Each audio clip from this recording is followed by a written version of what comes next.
வணக்கம். தங்கம் தொலைக்காட்சிக்காக செய்தியாளர் ஈஸ்வரன். தமிழக வாழ்வுரிமை கட்சியில் ராணிப்பேட்டை மாவட்டத்தில் பல்வேறு அமைப்புகளிலிருந்து விலகி தமிழக வாழ்வுரிமை கட்சியில் தன்னை இணைத்து கொண்டார்கள்.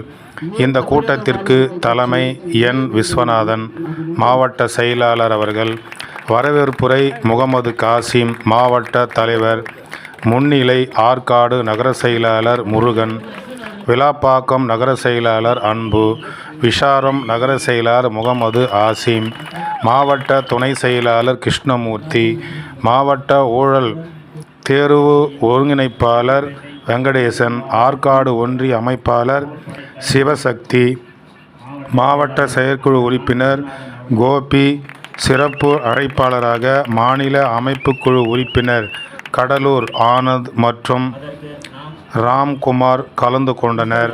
அனைவரையும் சிறப்பாக வரவேற்று அவர்களுக்கு தமிழக வாழ்வுரிமை கட்சியின் சால்வை அணிவித்து சிறப்பாக வரவேற்றார்கள். இறுதியாக நன்றி உரை வழங்கியவர் ஆற்காடு நகர செயலாளர் முருகன் அவர்கள் நன்றி உரை வழங்கினார். செய்திக்காக ஈஸ்வரன்.